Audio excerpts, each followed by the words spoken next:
So I'm very pleased to have the opportunity to speak with you today. It just happens that I'm at a point where there are a lot of ideas in this presentation that I've never presented anywhere before. So there's a lot of sort of brand new stuff here today. So I'm going to talk about technology, the future of medicine, and the bridge between transplantation and regenerative medicine. Many of you regard transplantation as being a major field of medicine. You may not be aware that in 10 to 15 years we won't be performing allografts at all. There will be no allograft transplantation anymore.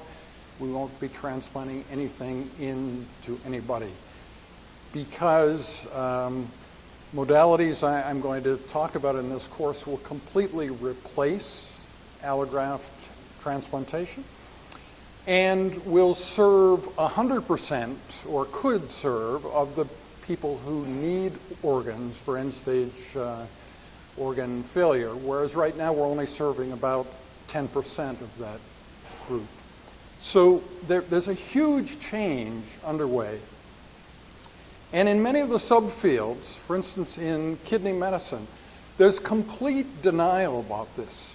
There's a feeling that it's going on outside of the field, that it has nothing to do with them, that yes, it's going to replace them someday, but why worry about it? So I'm trying to also instill in you the idea that this is real, this is going to happen, this is not futuristic, this will occur not only within your lifetime, but within the next 10 to 20 years. So I'll be describing insights from the Technology and Future of Medicine course, the creation of the Bamf classification of transplant pathology, which I created 24 years ago, and the coming transition from transplantation to regenerative medicine. So I'm sort of a leader in transplantation pathology. What are transplantation pathologists going to do when transplantation doesn't exist anymore? It's a very interesting question. And so we'll transition then from transplantation pathology to tissue engineering pathology. Now, I told you there were new ideas, and these are the 5 new ideas in this presentation. These ideas have not been ever presented to a general audience like this anywhere in the universe. So anyway, this is a first. So the first of these is the idea that in the technologies that are going to replace transplantation, there are 3 of them, and they are competing with each other. There's kind of a race to see which reaches the clinic first. But one of them will reach the clinic relatively soon. So, you know, politicians are often dealing with planning cycles of like 4 years, 5 years.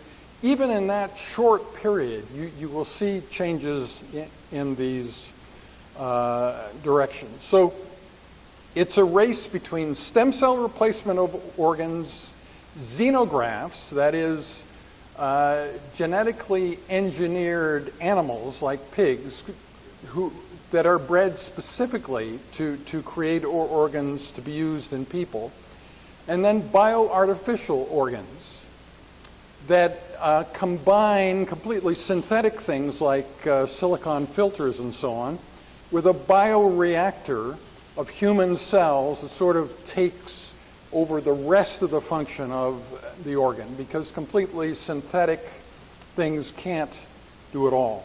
So there's a very interesting race between those, and it's not just a scientific race, it's also a regulatory race, it's a public acceptance race. There are a lot of different things that will influence which one of those 3 replaces transplantation first. In 2011, I suggested that transplant pathologists would be tissue engineering pathologists. You know that in 2015, all new textbooks are digital, searchable. So one thing that means is you can tell what's in them and what isn't. So I can tell you that all textbooks today, not a single one of them has the phrase tissue engineering pathology. So it ain't out there in any textbook anywhere now. And I predict that within the next 8 years, which is kind of the gap between one edition and the next for many of these textbooks, that it will be. Then there's the interesting thing about predicting the future, the certainty principle. Many of you probably think that the future is like impossible to predict. But I'm telling you that once you decide for certain that some specific thing is going to happen, then it's possible to predict when it's going to happen. What are the forces? What is the time course? So as long as you're absolutely confident that some specific change in medicine is going to occur, then you can determine more or less when it will happen. Then you can simulate things. You can say, well, if public acceptance, if regulatory hurdles and so on change in this way, then it'll be faster, slower. You can simulate the way the future will come. So you can have a kind of rigor surrounding future prediction that probably in your mind doesn't exist at all now. That future prediction is a completely mystical sort of soft science. There's nothing rigorous about it. I think there could be something rigorous. Most people, when they talk about the future, like I'm talking about the future now, that presentation is completely an experience for the audience with almost no facts conveyed whatsoever. You just end up with this wonderful feeling. The guy who's speaking knows more than you, but not about the future. He just knows more about the present. He knows more futuristic things going on right now, today, in the present than you do. And so he gets you thinking about these futuristic things that are already happening now, and you're sort of wowed by the fact that he knows about them and you don't. But it's not really a conversation about the future at all. So really, one could approach the future as rigorous, as fact-based as any other subject.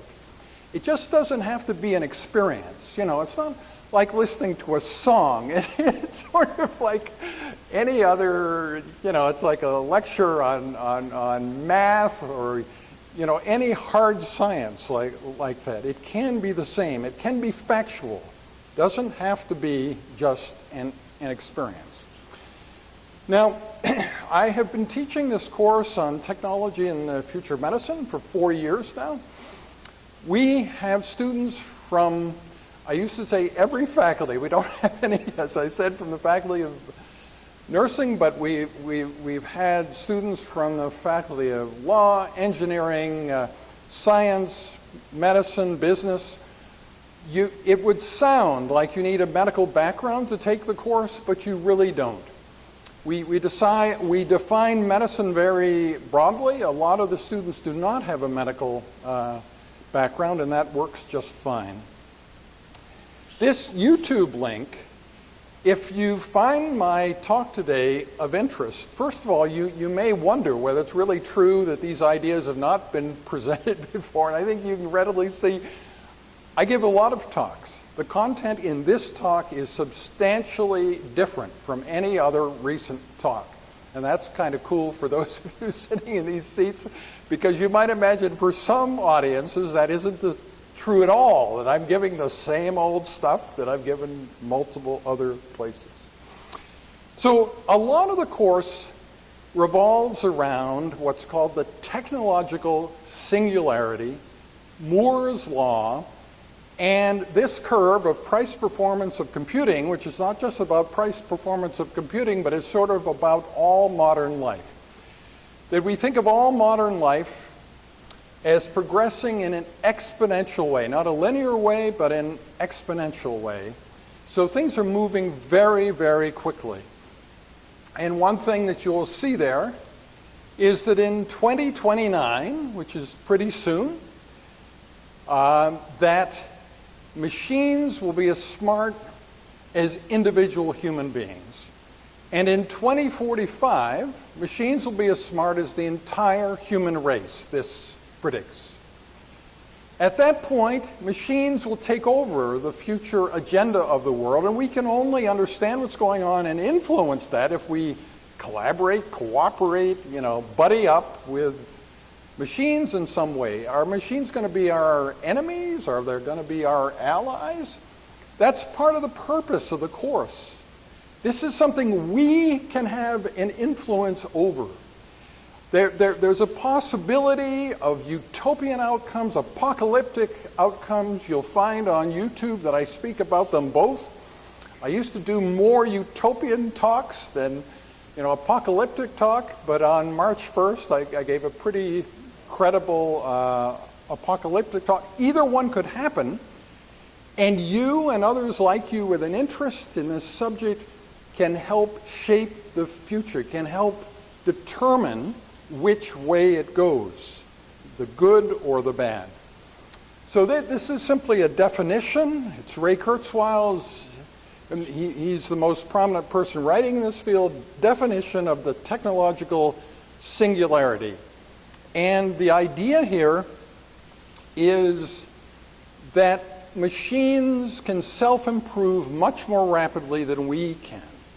We're evolving through biological evolution. It's a very slow process. Machines are already today, to some extent, able to program themselves and repair themselves. It's primitive now, but it will come. So there will be a time when they can evolve very quickly. Not only are they much smarter than we are, but they'll become much smarter than we are very quickly, because they're not limited by biological evolution. The term singularity comes from physics. It refers to the lack of predictability of what happens around a black hole. And so that's the analogy here. It's hard to predict what life will be like, what will happen after machines are as smart as the whole aggregate human race. Many of you may think, or some of you may think, that you won't be alive then, but you all will. Because not only is this going to occur probably more quickly than you think, but you're also going to live longer than you think, because longevity is also increasing. One thing that I was interested today is the statement, we're all going to die. Not everybody agrees with that. I just want you to be aware that, well, to you, that's bloody obvious. There are people out there saying that they personally are not ever going to die. So now you can be excused from not knowing anything about the technological singularity before February 2011. It was not in the mainstream for people. But interestingly, in that month, two things happened. First of all, it appeared on the cover of Time magazine, a story about 2045, the year man becomes immortal. Okay, that's another one of these shocking ideas about maybe everybody won't die. And the other thing that happened that month was that Watson, the computer Watson, beat the top human contenders in the TV game show Jeopardy. Not just in a sort of fluky way, but in a progressive way over 3 days, where it was clear at the end of those 3 days that not only had Watson beat those two top human contenders, but forever and ever now, machines are better than human beings at the game of Jeopardy, just as they have been for some time now in chess and checkers and many other things. Whatever your favorite game is, we're not too far from the time that machines are going to be better than human beings. Now, it's easy to have the wrong thinking because we're all inclined, our survival in the savannah when we were being chased by lions and stuff, linear thinking made a lot of sense, and that's kind of how our brains think. But that's not how the world's going.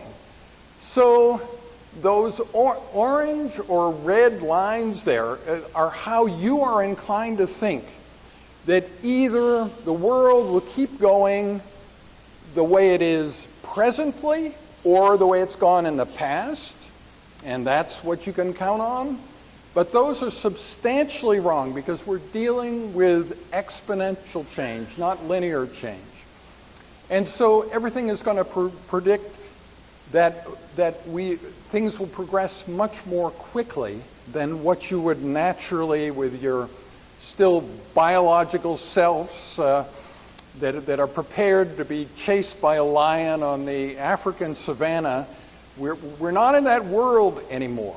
There's less violence and a way more technology than has been true in the past.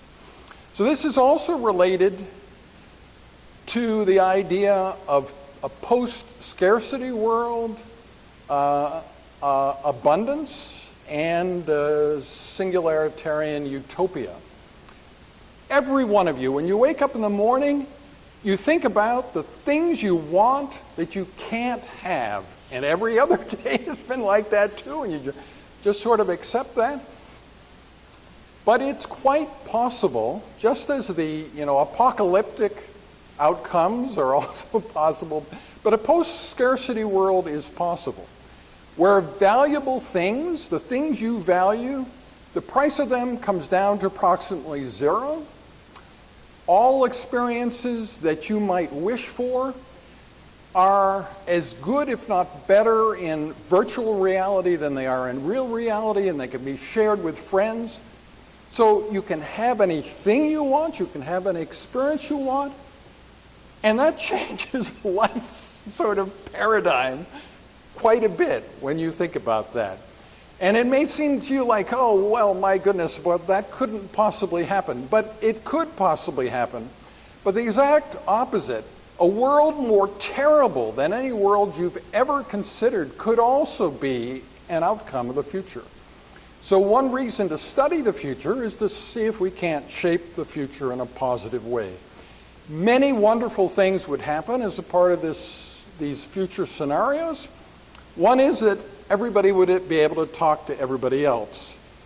And we think that in 2021, which is pretty soon, that this will be the case.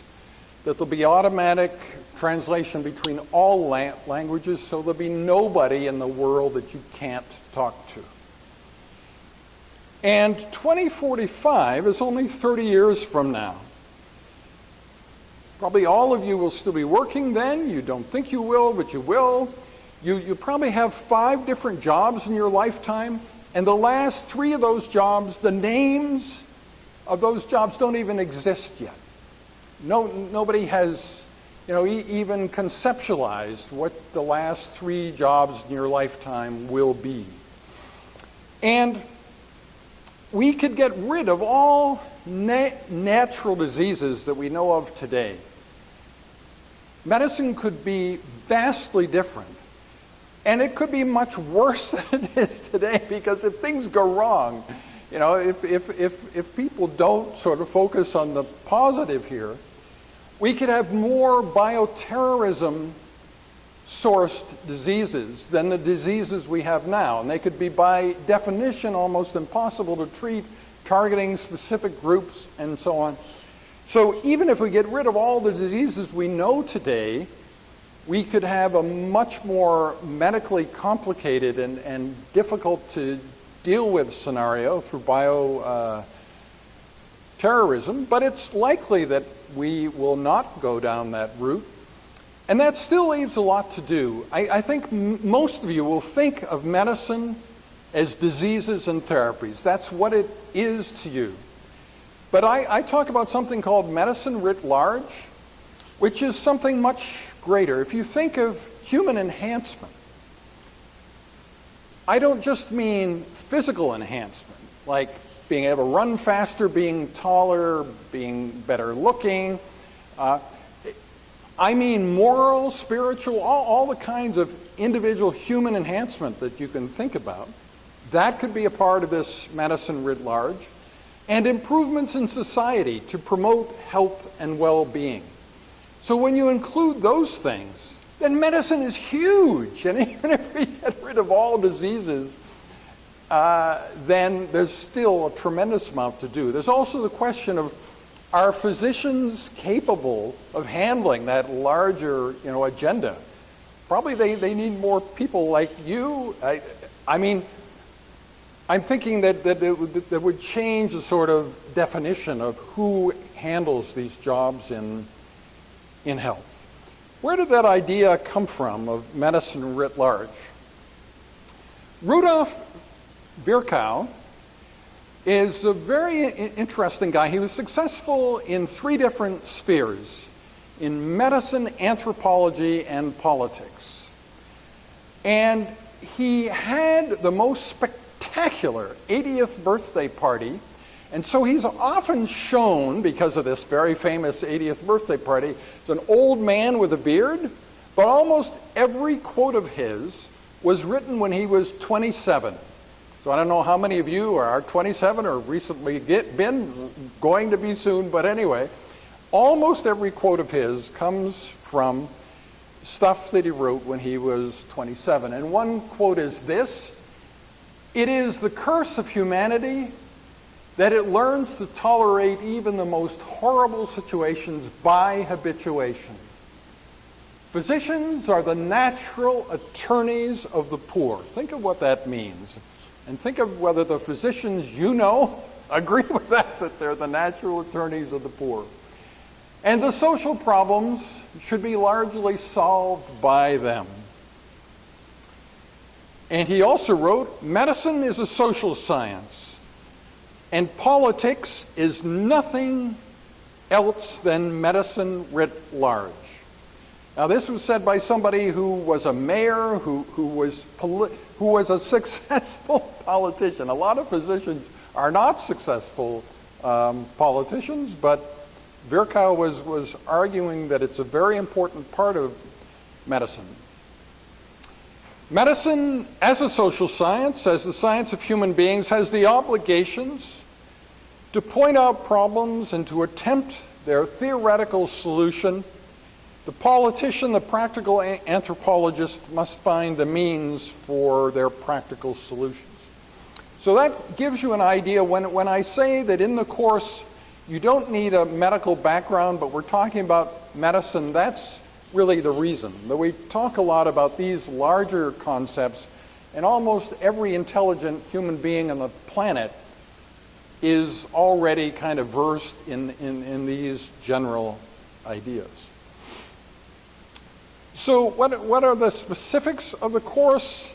The course outline is described at a website, singularitycourse.com.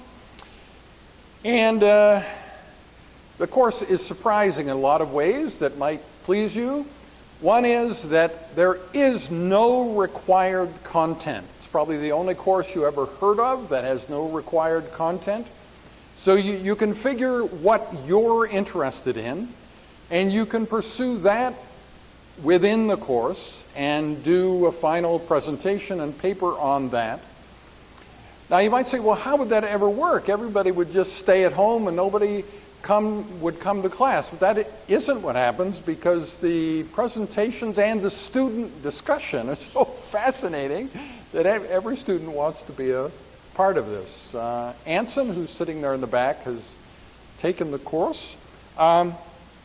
And so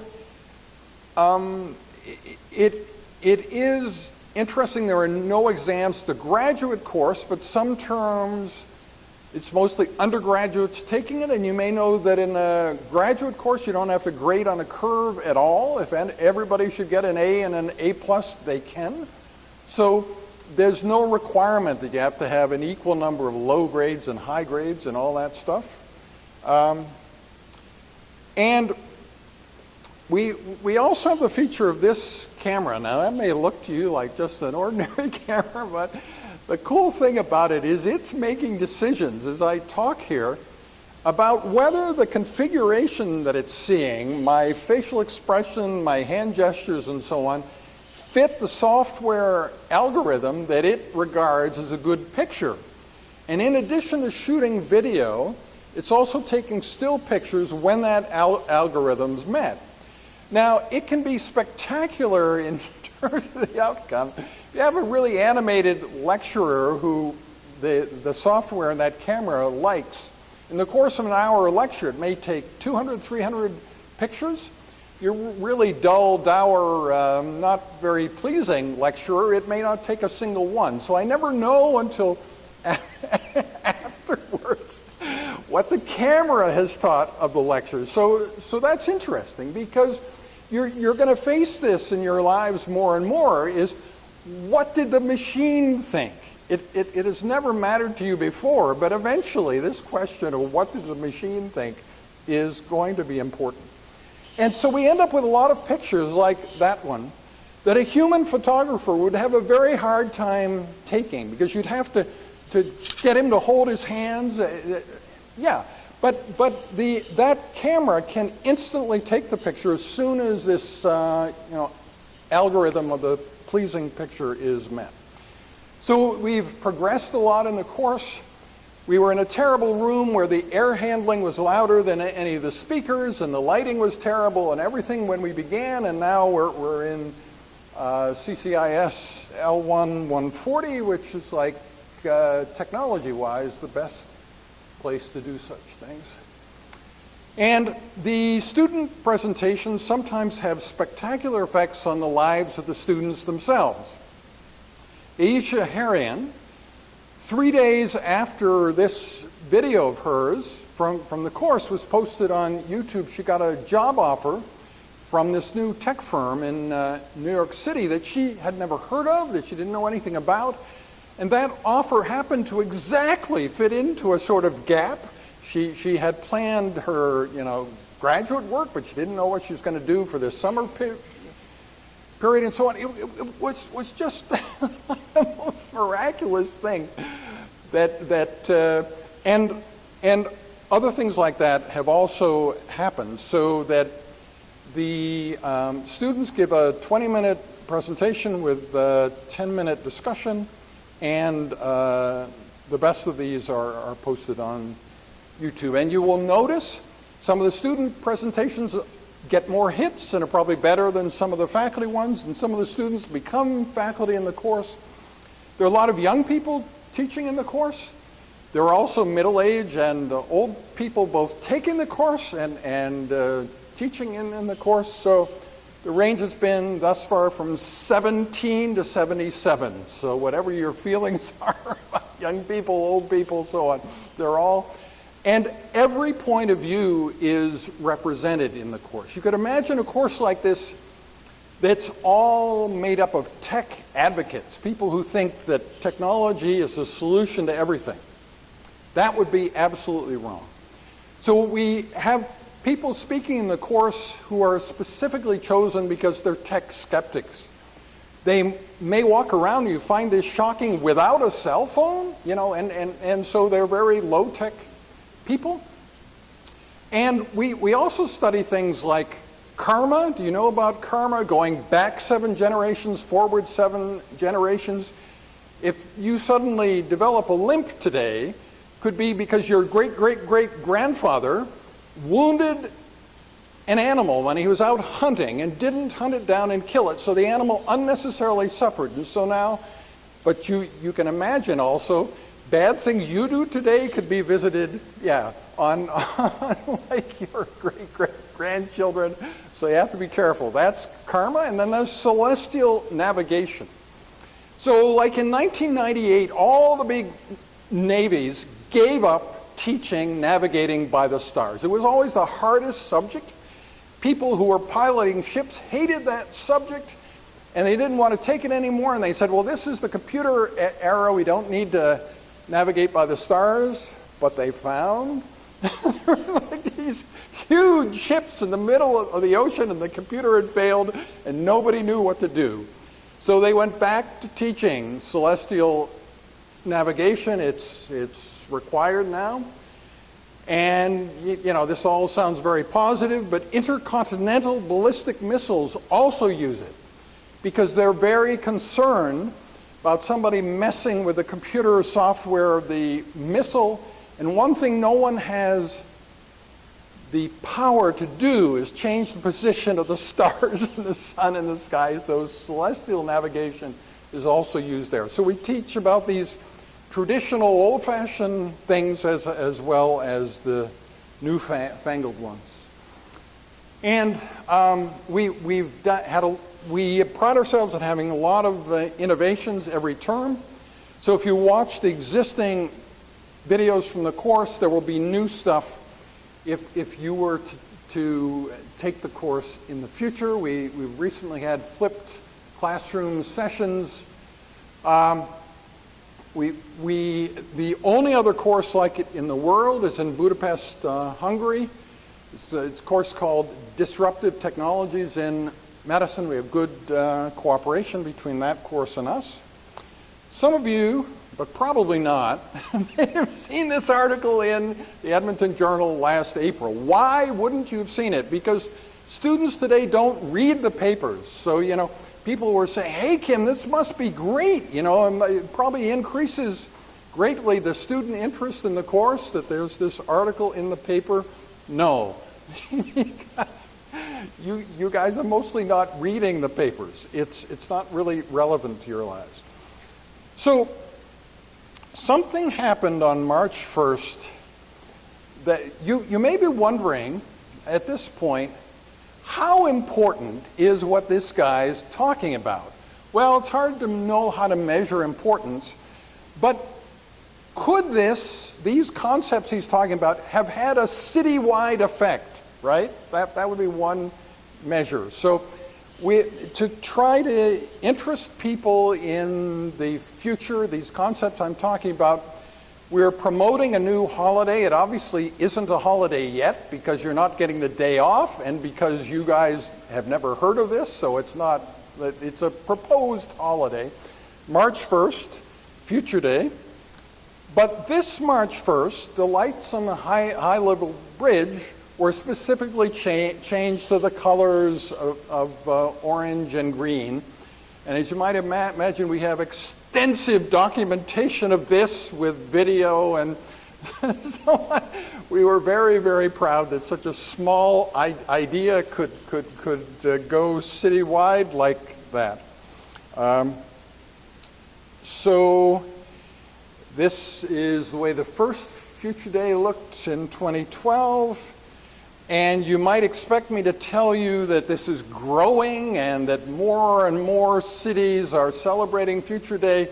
But actually, except in the city of Edmonton, this idea doesn't seem to be particularly thriving. And there seem to be fewer cities. So there were 16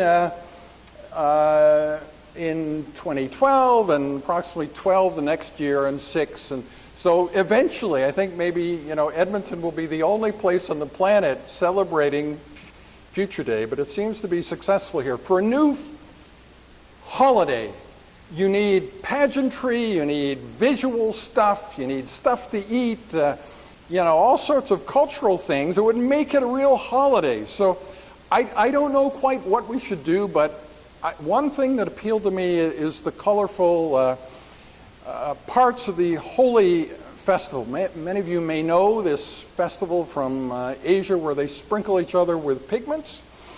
And you probably haven't been, at least none of you look to me like you've been in a circumstance like this, but you could imagine what this is like.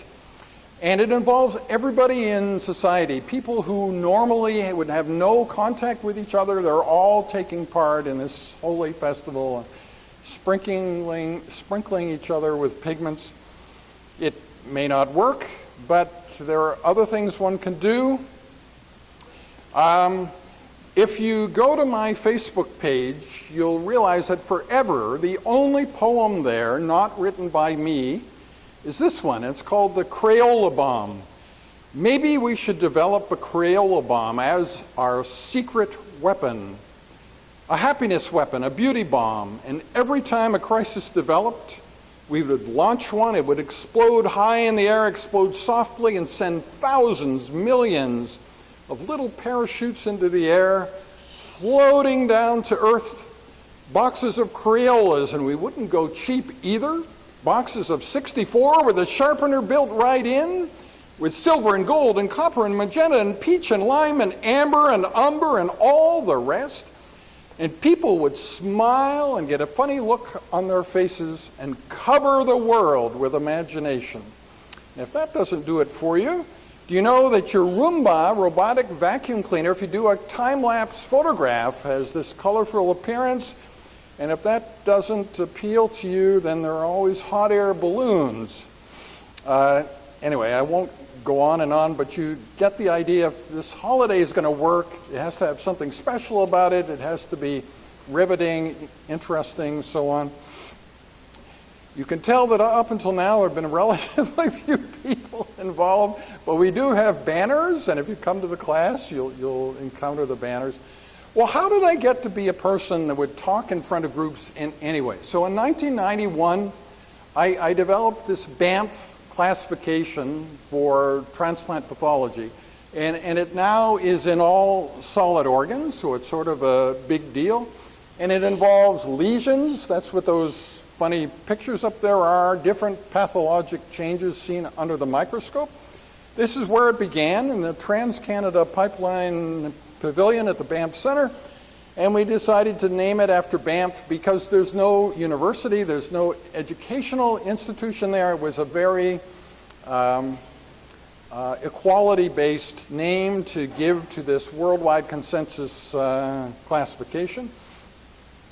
So now, I believe it's true that there are students substantially younger than you guys who are going with me to this meeting in New Orleans in the middle of July for the first ever time at a big meeting to promote this idea of transplantation pathology morphing into tissue engineering pathology. And if you think, well, what kind of background would you need? Well, you kind of need faith in Kim Solez and things like that. But really, I think any basic smart person can contribute to this effort. So this is also the first time, I think, ever that there have been presentations at a pathology meeting by students with no training in pathology, no formal training in pathology whatsoever. So I'll let you know how it goes, but we think it will go quite well. So in a sense, what we're then doing is applying the concept of the singularity to my own field, transplantation pathology. We've created a sort of infrastructure there called the Bamf Foundation, and that must adapt to the future. Just like whatever areas you're interested in, whatever structures you're in, they will also need to adapt to the future. And the future is coming quite fast, but there's a very interesting dynamic between regulatory, inhibitory factors and scientific promotion factors. If you just think about stem cells, from the point of view of the FDA, all human beings, that probably includes you guys, are tremendously influenced by what celebrities and sports stars do. So if you know a celebrity or sports star who's had a stem cell therapy in a knee joint or something, you're probably convinced that if you ever had the same problem, you would want the same thing. And you go to China or Mexico, wherever this poorly documented therapy that probably is completely untested has been given. And so, the FDA on the one hand sees the promise of stem cell generated organs. On the other hand, they see that a tremendous amount of fraudulent medical care is being provided by charlatans who are claiming to give stem cell therapy. So it'll be very interesting to see how the dynamic of that plays out. And lest you think that stem cell generated organs are just normal, so nothing to worry about, they are not normal. If you think of the way embryogenesis takes place in a normal embryo, and then think of what you're doing here, the conditions are different, the time course is different, everything is different. So there are substantial abnormalities in the stem cell generated organ, and that provides a real opportunity for these transplant pathologists who are going to be tissue engineering pathologist, but it also means that the knowledge that you and others have of like basic physiology that you may have thought, well, it's not really relevant. Suddenly it is relevant because many of the abnormal changes in these stem cell generated organs are very simple absence of something that should be there. Well, what would it mean if you don't have this or that? If you don't have any loops of Henle in the kidney, it means you can't concentrate the urine at all.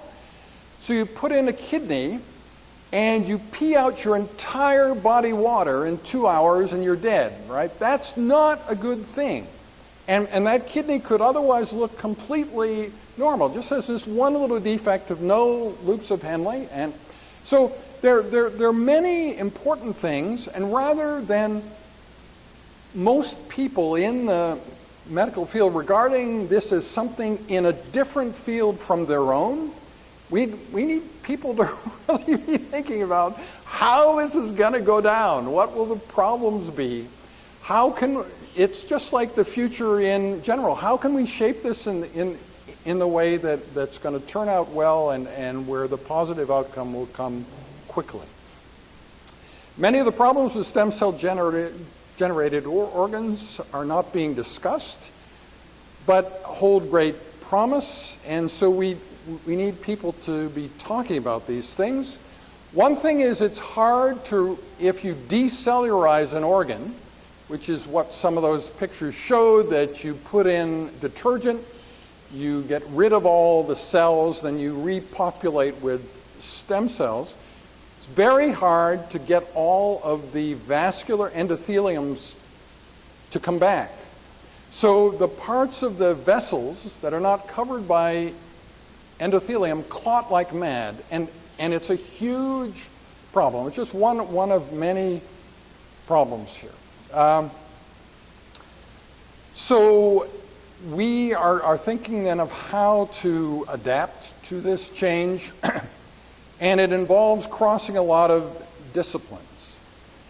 The course itself obviously crosses disciplines, but this challenge will only be successfully met by crossing a lot of disciplines, by mixing knowledge of old-fashioned conditions with new conditions. And at least one of these modalities of stem cell generated organs, xenotransplant, or bioengineered organs will reach the clinic soon. Now, if you go to my YouTube channel, about 4 presentations back is a Skype conversation that we had with Shuvo Roy, who's working on the bioengineered kidney. And you would be amazed. I think in that brief conversation, he basically answers every question one might conceivably have about this. And he says that the clinical trials will start in 2.5 years. So this sounds like something that is really a happening thing.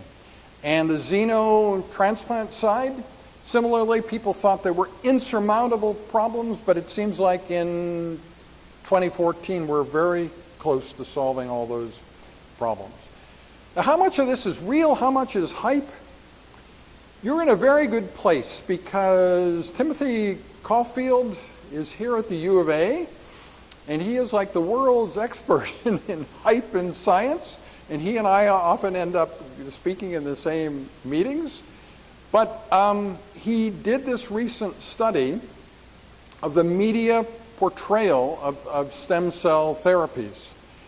And you realize that when you're interviewed by the media, at least every time that I've been, you don't get to critique or edit what they're going to put in the paper before it goes out. So the problems may not be in what the scientist interviewed said. They could be in just what the writer said. But here's how it turned out. That a disproportionate number of the articles had an optimistic view.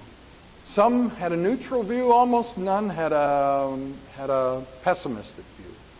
So there is obviously a need to try to figure out what is a reality-based way to promote these future therapies to the general public. What is actually likely to happen? And it's not just what sells newspapers that's important. It's what is the truth, you know? And as I'm saying, I think we can predict this. So you're probably all familiar with the Heisenberg uncertainty principle in physics, or you may have forgotten what it is, but it basically says you can't know location and momentum of the same particle at the same time. So you can know what its speed or momentum is or where it is, but you can't know both at the same time. I feel in the areas that we're talking about now, there's a kind of certainty principle, which is once you've decided that something's going to happen for sure, then there are rigorous ways to kind of predict and simulate when it's going to happen. And that's really possible. And not to just do it by what would sound good to the general public or to the media, or what's a good catchphrase, within our lifetime in the next 5 years or something. No, you could actually come up with a number, a tangible, rigorously obtained number for when these things are going to happen. Okay, so I've been talking about these things for a while, disseminating these ideas. These ideas are new to most of you, so how are we doing disseminating them? And it's very interesting the degree to which we are failing. How many people could we reach? How many people would be interested in these subjects?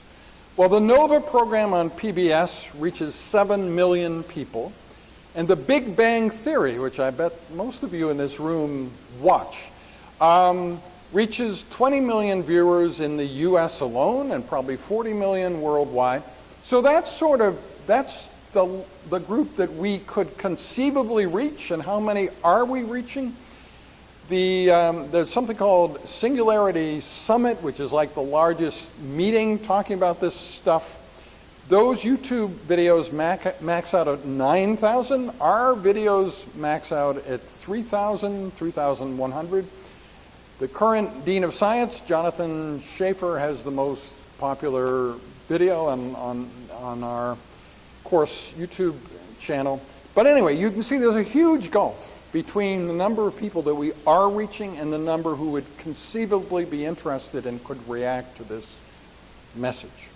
So I solicit ideas from you guys also on how we can fix this problem of reaching people. There have been specific episodes of the Big Bang Theory devoted to the singularity, some pictures from that.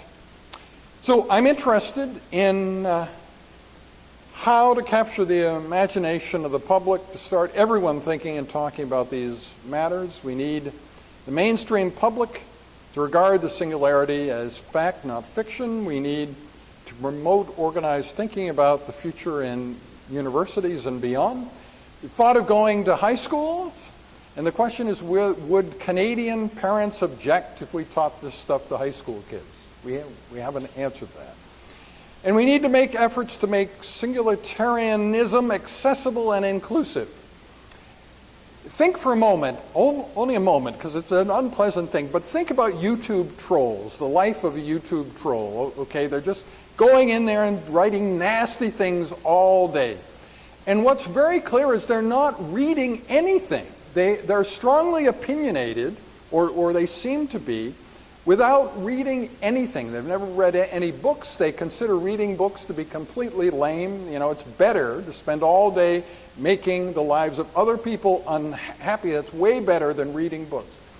So really, if you translate that to modern life, we cannot make the barrier to entry too high, where if you have to read 30 books in order to understand this. That will never work. We have to make it really easy to understand. It has to be something like singularity for dummies.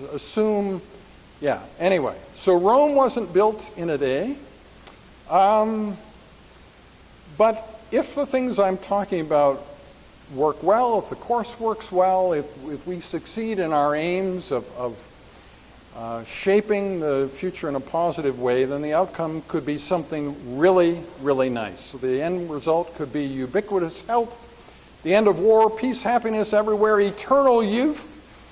Up until shortly before his death, at age 72, science fiction author Isaac Asimov referred to himself as being in my late youth. And this could be true for all of us for a much longer time than age 72. That is an important outcome of technology. Now, maybe that message is a little bit too complicated, so let me just give you a really simple one. Think of the limits that you think pertain to your own lives, the things you can never do that you want to do, the boundaries that you can never cross, and imagine a world in which there are no limits, there are no boundaries, and none of those limits and boundaries in your life exist anymore. You wake up in the morning and you think, whew, what am I going to do now? You know, so that's possible. But I have a slightly different ending of the apocalypse talk that I gave on March 1st, where this slide says the end, but it's the fire and ice end. It's not just the end of the talk, but it's a picture of the apocalyptic end of the world. That is also possible. Ladies and gentlemen, thank you very much for listening. I'd be happy to answer any questions you may have. And please consider that the Dean of Nursing is very keen on this course, and that no nurse has ever in the history of the world approached me about the possibility of taking the course. And so somewhere we have to fill in this gap. And we also have never had a social worker. We do have 2 people who plan careers in nutrition in the course now, but anyway, yeah. So we're trying to be inclusive, and that includes things that people don't talk about very often, but we had a transgender student who was like the second student to register for the course way back in 2012. That student has done fairly well and is now coming back to teach about transgender issues. It's only one lecture though. Any questions? Yes, Anson. So what do we see for all the healthcare professions? Yeah, well, I think one thing, I mean, if you think of nursing and social work and medicine writ large, I mean, if medicine is going to change in this way to become this huge thing, and the main thing that it's going to arbitrate is not therapies, but who's going to be enhanced, how are they going to be enhanced, what enhancements are beneficial for society, what kind of training and background does that person need? And are physicians any darn good at that stuff? Maybe like I said, there will be some roles out there, and I'm going to suggest one that may be shocking to you, but initially, these sentient robots, these machines that are getting as smart as we are, there'll still be things that they need us to help them do. I don't think that'll always be the case, but there'll be an intermediate period where they still need us, right? So being like the best human friend to a robot could be a really good job for a while. And be other unique jobs like that in the future. But I think that the skills that you have in, nutrition, social work, nursing, a lot of those skills will clearly be needed in the kind of future that I'm talking about, where treating diseases and specific therapies for specific diseases won't be what the main focus of the medical care system will be in the future. I hope that's a sufficient answer. Yes?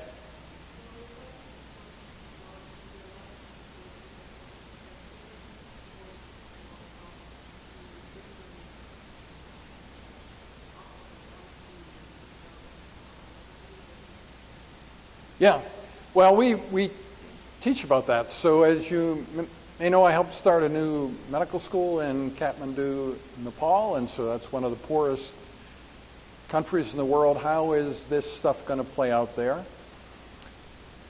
I think it's a very important issue. You probably know some of it, like they have leapfrogged. A lot of the people living in that country have never had a landline phone. They hardly know what one is. They don't know anybody who's had a landline phone, but they all have cell phones. So, and they used to have ordinary cell phones, but now they have smartphones, and you know, the cameras and everything. The connectivity is getting better. The country has limited resources, but everybody wants, you know, the cellular-based internet to be faster because they all have it on their phones, and so it is. And so suddenly a lot of things that you would think wouldn't be possible there are, because they have phones more or less as capable as the ones we have here, even though they lack many other things. So it's a matter of figuring out that leapfrogging and figuring out, but I think it also comes down to some very simple things, like there are various theories about the technological singularity, whether it's going to be hard takeoff, soft takeoff, fast or slow.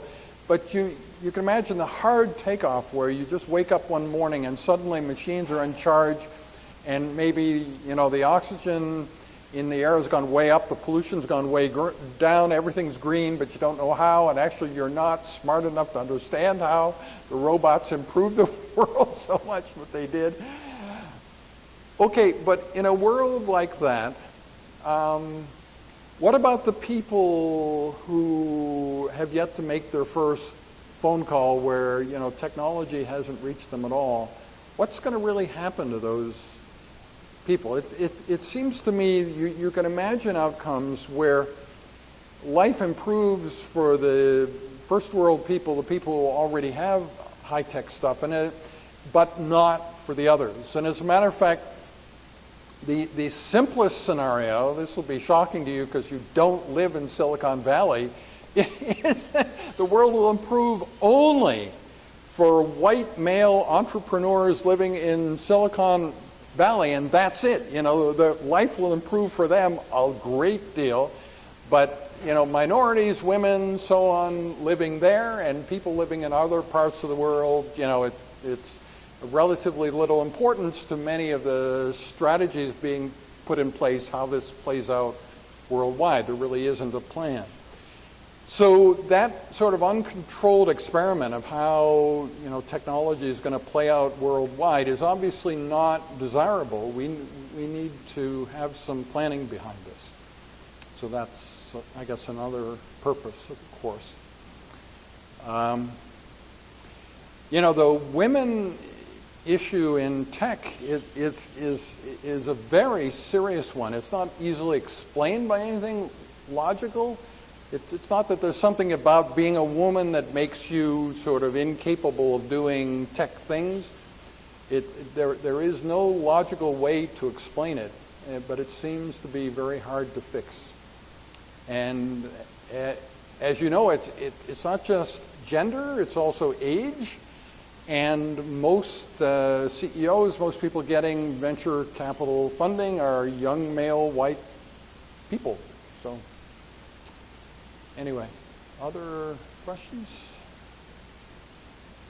I hope this met the needs of this conference. It was a bit hard to figure out, but anyway, I did my best with my interprofessional hat on. Okay, thank you. Yeah.